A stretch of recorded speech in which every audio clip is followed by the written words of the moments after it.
pust. Oi!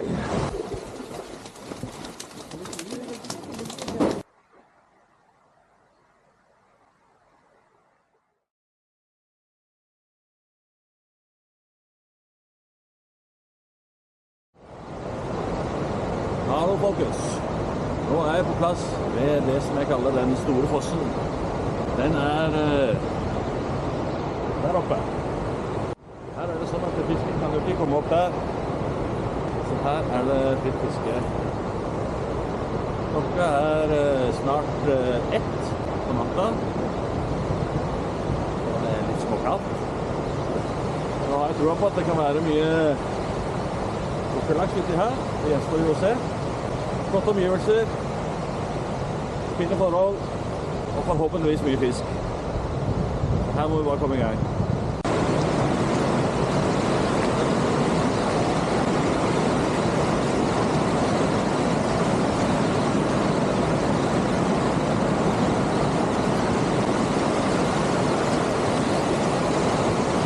Sånn, da er jeg på plass.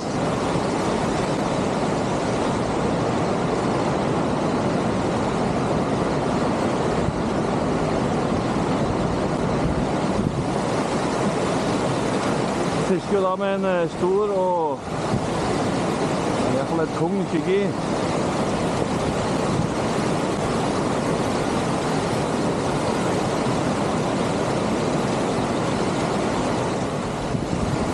Der var han av. Igjen. Der. Sitt der.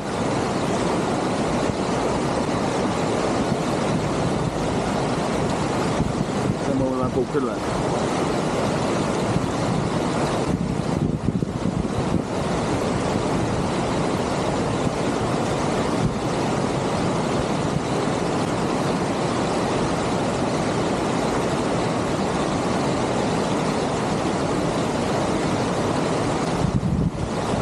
Jeg klarer ikke helt å se hva det er, men jeg tipper det er en pukkel.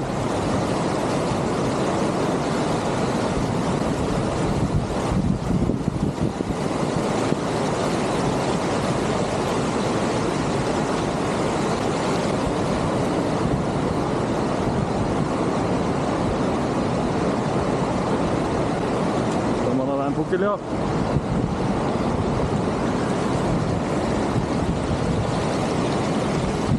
Berget er heldigvis ikke glatt.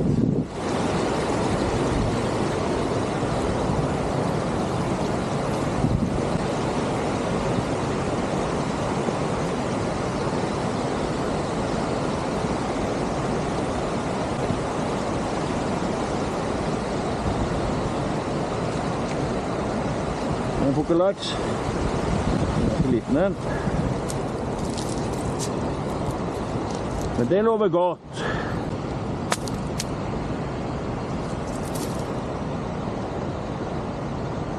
Det lover godt. Dette er en liten hu. Perfekt som mat.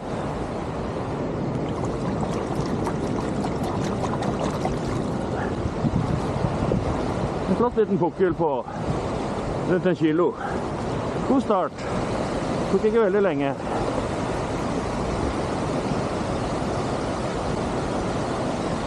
Da vet vi de tar på jiggen min, så da er det bare å prøve igjen.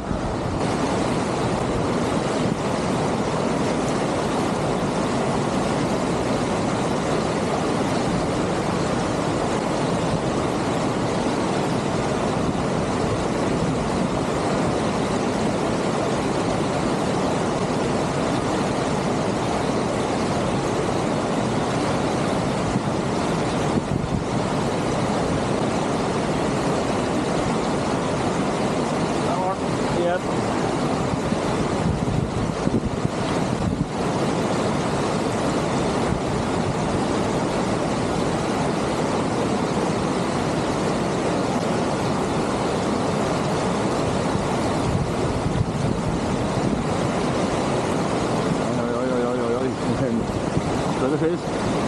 En hissighet. Oi, det er sikkert en hand. Shit. Knute. Nei. Uff. Det er ikke bra nå. Helvete, altså. Det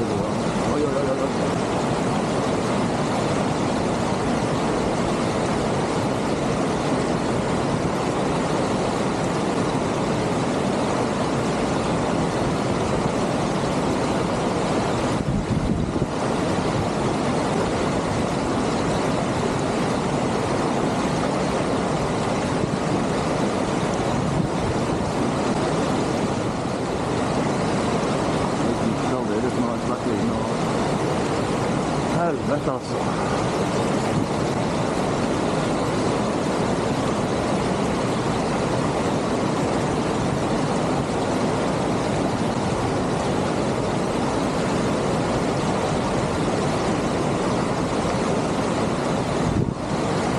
Nå er vi ute ved knuten igjen.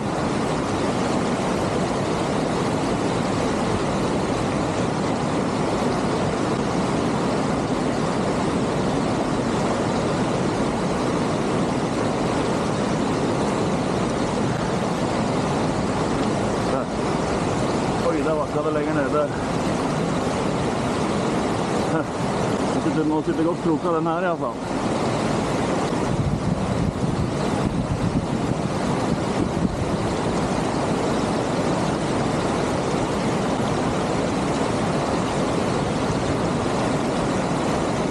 Ja, nå har jeg lina i kurven, og fisken er fortsatt på uten pupse på snørene. Good, good.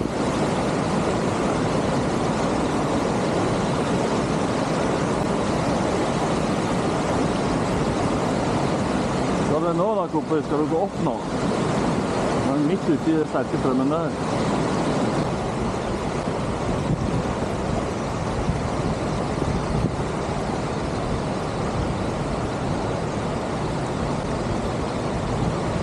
Det er en svær hand dette her, ja. Ikke pukkel der. Det er pukkel.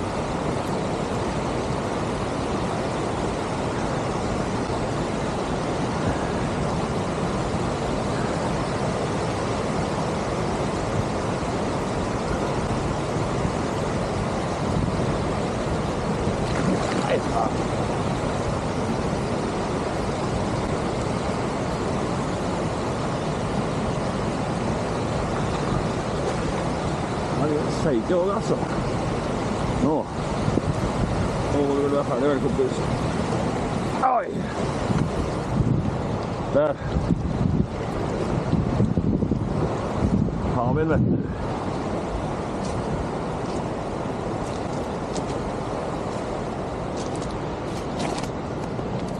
Og så rar rundt i kjeften, den der saken der.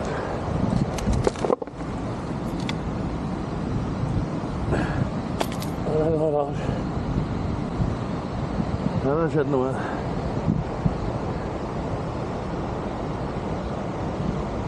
Han begynte å få tenner av den her karen her. Men han har... Jeg vet ikke om han har slåss eller hva han har. Han har i hvert fall ødelagt i kjeften.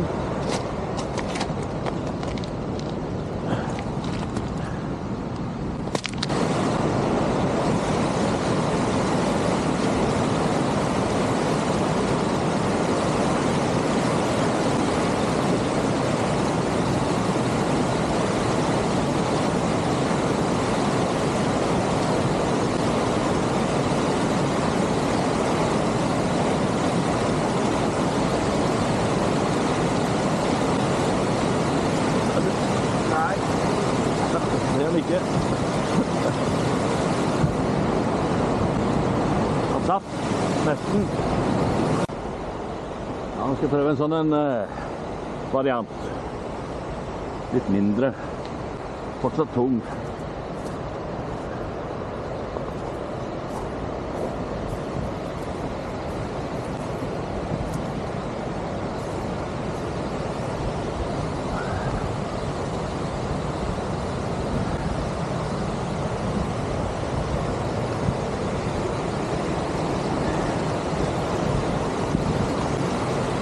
Det flør.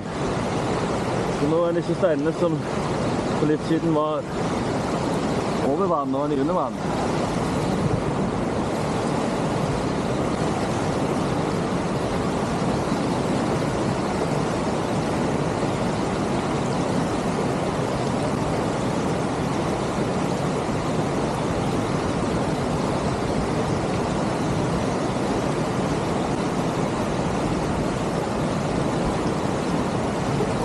Vet du.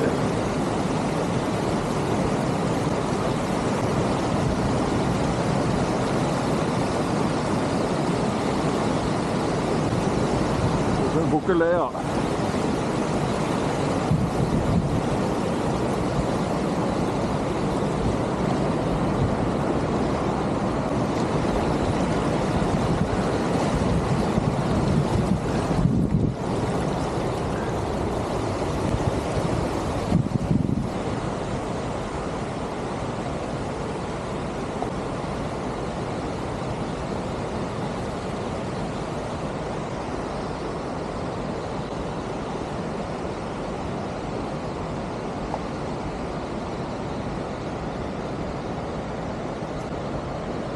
Den har vi vel.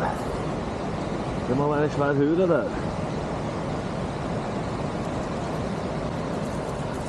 Det er ikke svær, men 1,5 kilo-ish.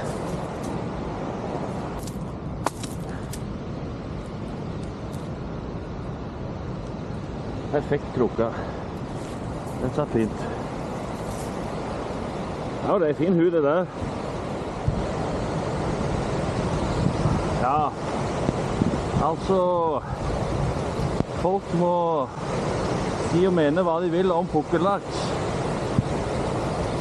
Men jeg kan bare si det at jeg storkoser meg i hvert fall nå. Jeg er i spektakulære omgivelser.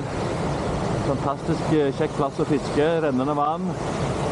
Og det er pukkellaks uti som biter, de fighter godt. Det er god mat også hvis den vil ta det som mat. Og det er heller ingen folk, så dette er bare helt perfekt, synes jeg.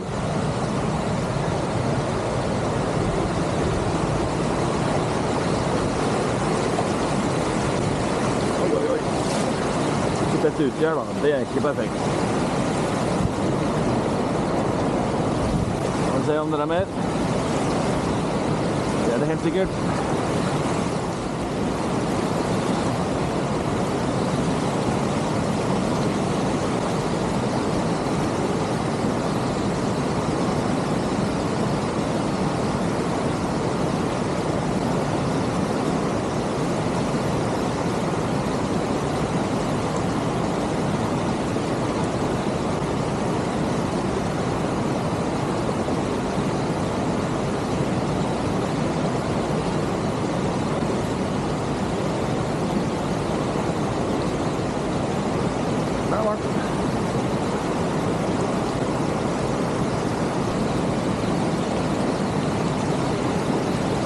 Hvor har du tenkt deg hen da, kompis?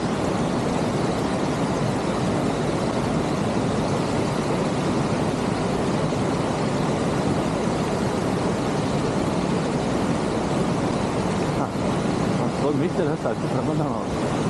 Ai.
Der har vi en.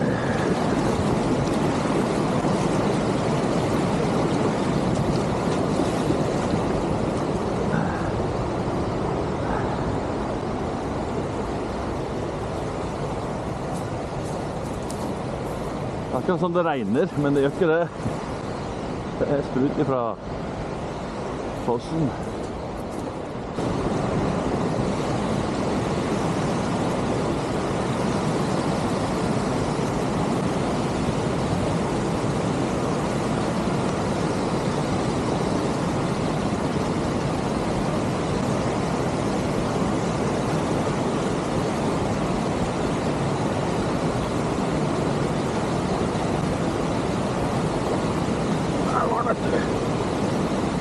Samme plassen som forrige. Det handler bare om å få rette draget på flua, egentlig.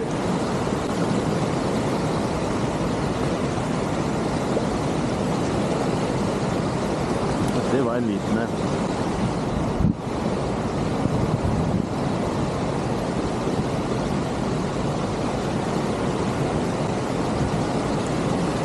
en liten en.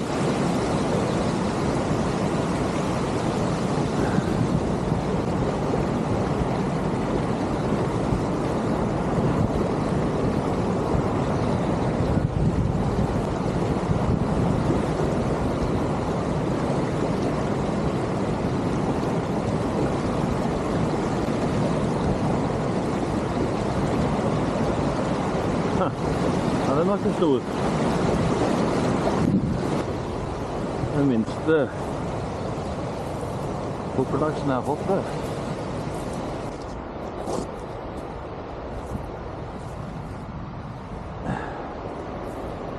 Det var nummer 5 der.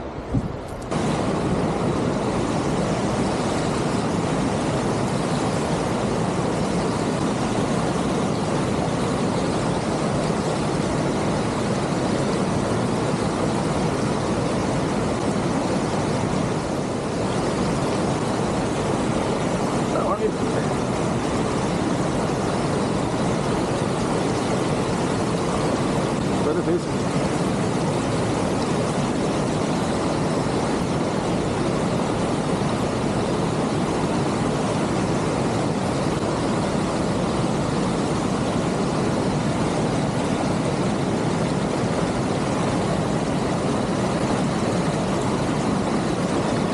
Større, men den er ikke veldig stor. Den er større. Den er litt større.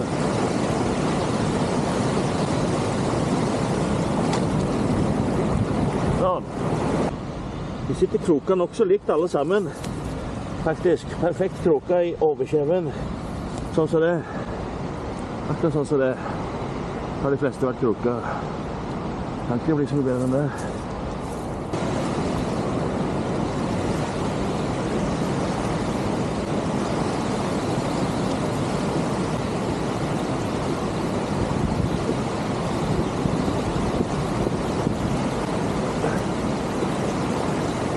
Vet du.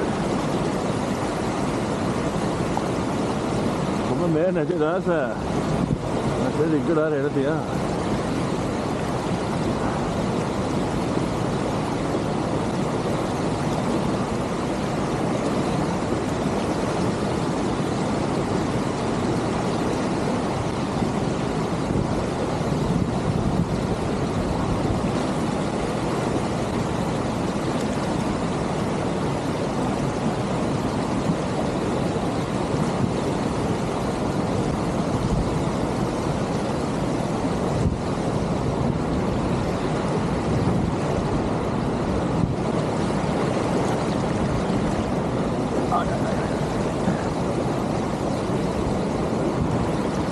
Større fisk dette her da, i hvert fall.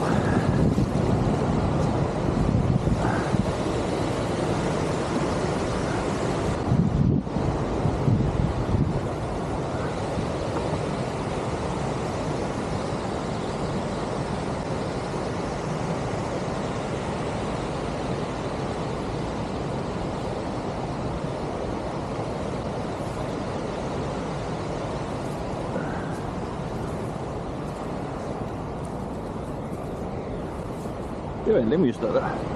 Det er rundt 1 kilo. Så det er mye småpukker uti her da. Det er godt nok det.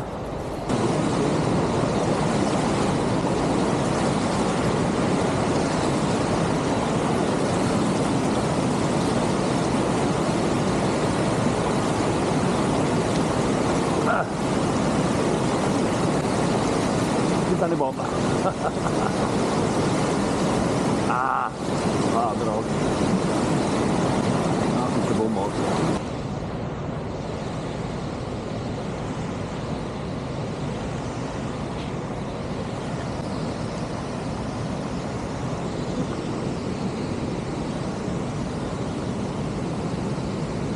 Ja. Den du. Ja, så pukkellaksen, den forsvant bare helt plutselig. Det er helt tomt. Så den gikk nok ut når floen snudde. Nå har jeg satt på en standard rosa rekke. Prøv å se om det er noe kjøre ut uti her. Det pleier ofte å henge igjen lenger enn pukkellaksen.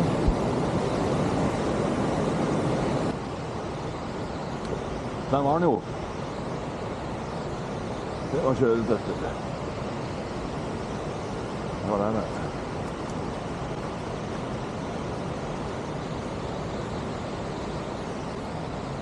Her er vinkel på den. Der var den igjen. Oi, oi, oi. Oi, oi, oi, oi, oi, oi, oi.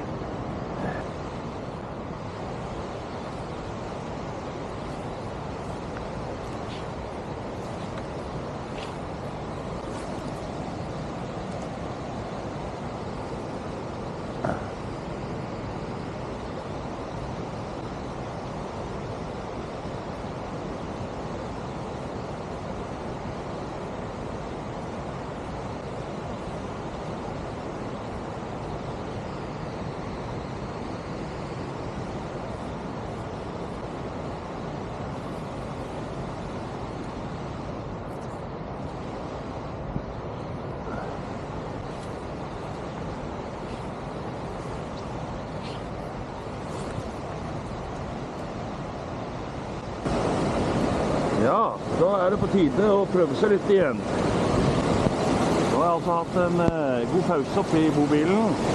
Fått meg litt mat, fått meg en liten blund. Nå er alltid klokken 12 på dagen, og det er stigende flo. I natt, når vi begynte å fiske, da var klokka ca. 1. Da var det også stigende flo. Hadde gått fiske et par timer frem til floen snudde, så ble det helt dødt. Nå er jeg litt tidligere ute, og skal prøve å fiske litt mens det flør, og opp til flo. Og for så vidt videre etter flo også, hvis det er noe å fiske på, men det var ikke det i natt. Så bare prøve å se.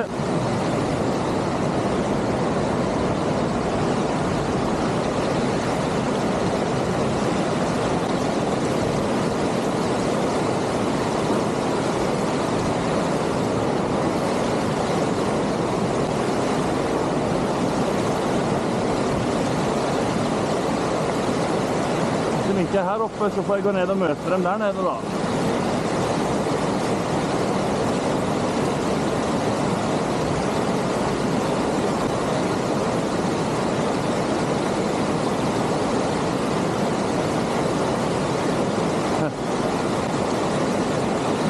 Da var det en liten kast. Det tyder jo kanskje på at de store ikke er her ennå da. En liten ørret.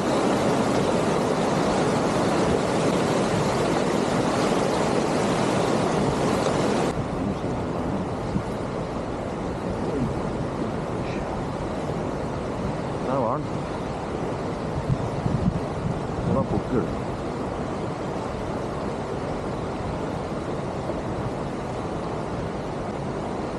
Der var den. Det var der han var det ikke det?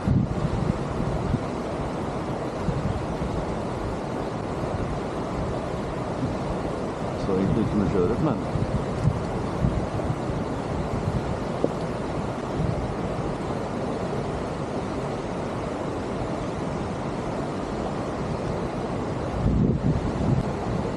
sånn er det.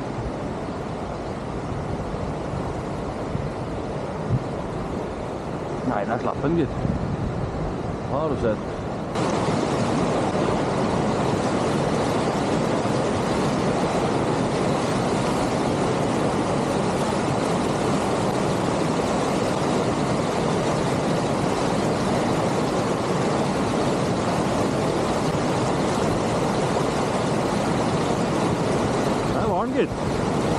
Har du sett?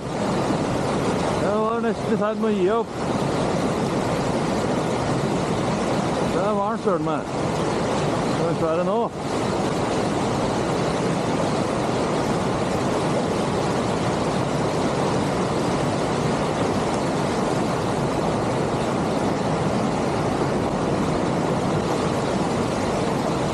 Jeg begynte egentlig å tvile på om det skulle komme opp noe pukkel på denne floen, for jeg har ikke sett snurten av noe som helst her. Men der var den jaggu med. Ut av intet.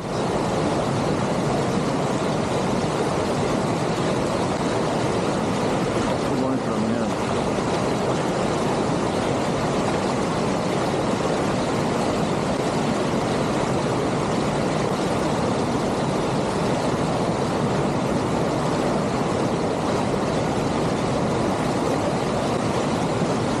Det er merkelig farge på den der pukkelen der. Er det i det hele tatt pukkel?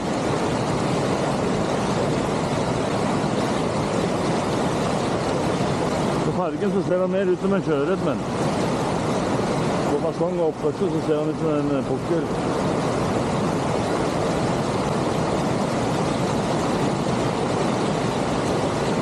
Der kommer den igjen.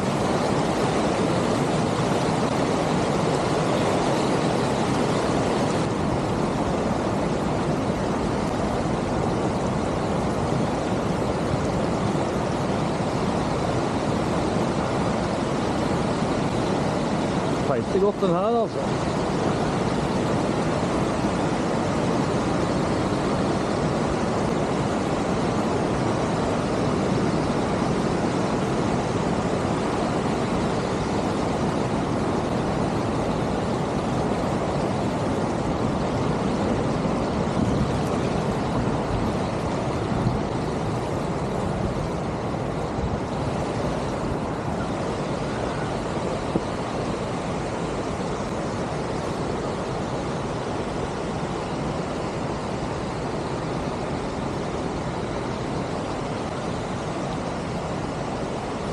Det er definitivt en pukkellaks.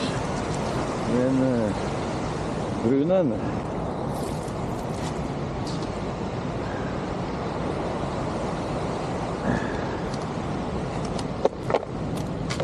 Litt brun. Ikke så brun heller, men den så veldig brun ut når den var ute der.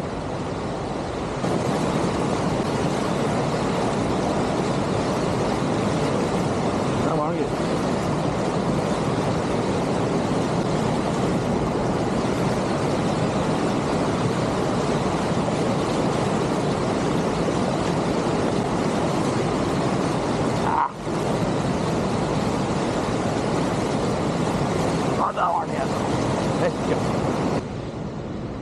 Jeg får prøve noen kast nedpå her før jeg gir meg.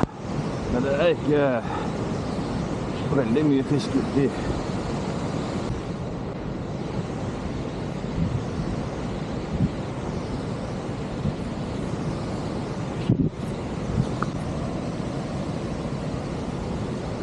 Før jeg kom hit i går kveld, så var jeg innom en annen elv i området. Bare for å se på når de skulle tømme fella. Men jeg filmet litt der også, så det kan vi jo ta en titt på.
Nei, jeg tror det er på tide å gi seg, gitt, og kjøre videre.